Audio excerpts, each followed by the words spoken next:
back to our channel, and today we thought we'd cover suicide awareness / prevention, as it seems like this whole month I think is suicide prevention awareness, but I think Thursday is, or the day this will be aired, is Suicide Prevention Day. This week in America especially, it seems to be Suicide Prevention Week, so it's obviously something that we wanted to cover, but more from a view of watching out for loved ones and people around you.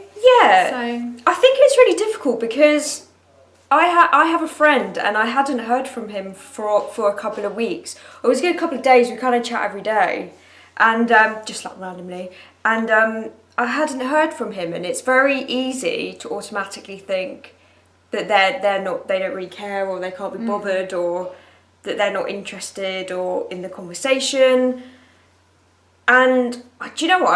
I'll just drop him a text and just say, everything okay? Haven't heard from you. And he just said, no, actually I'm really struggling, like, sorry I haven't been in touch.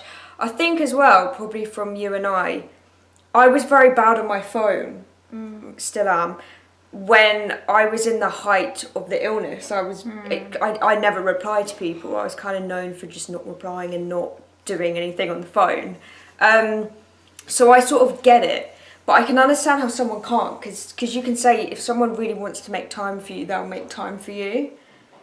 But when they've got no time in their brain to do that, do you know what I mean? And also, I think it's easy to say that, and loads of people do. If you want to, then you will. Yeah. But sometimes you can't. I was watching. Sorry, just you saying that. This is going off on a tangent, but I was watching the Catfish episode. Love Catfish. Yeah, love it. So for people who haven't watched it, it's basically a program where this guy Neve and his show host, they look into online relationships and whether the person's being catfished, so whether the person they're talking to is the real person.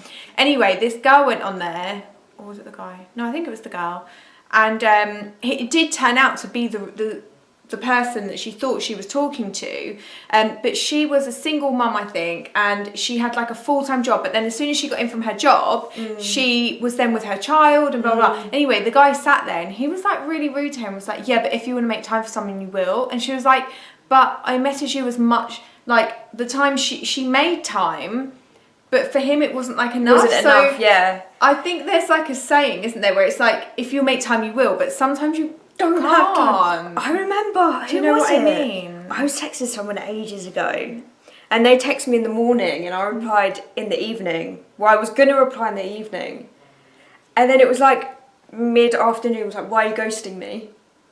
I'm not ghosting you.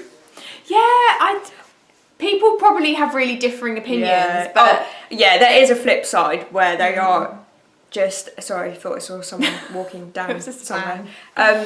Where they are just generally rude and they are just generally like don't care. So it's so hard to get the balance because you don't want to put yourself out there. But if it's a friend or a family member, what have you got to lose? Exactly. They're not going to be like not interested on another day. They're just going to, do you know what I mean? It's a bit different.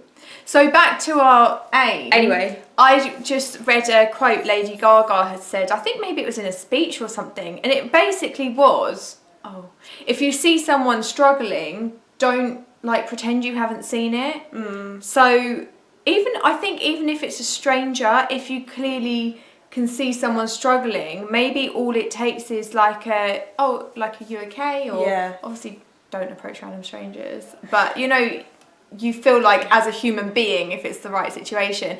But like a friend or something like that, like Sam said, if there's a chance that you think they could be struggling, like don't ignore your intuition or your instinct to sort of ask if they're okay. Same with siblings and stuff and family members, like you could not hear from them, or maybe they don't talk to you for a while, maybe they hibernate in their room, but there could be another reason. So I think for suicide prevention, our message really probably is not to ignore like warning signs or ignore the fact that someone might be struggling, because I think sometimes none of us do it purposely, but we all live busy lives. Of course we do. And we think, oh no, they're probably fine, or got something else on.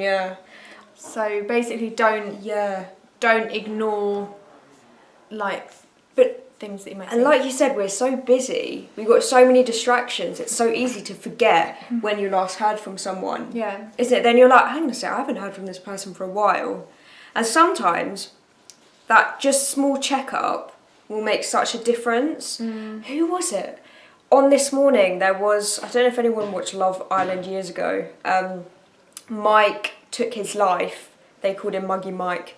But yeah, he took his life. And I know his friend Montana, who was also on the show, was being interviewed, and she broke down and she just said, he texted me that evening and I didn't text back.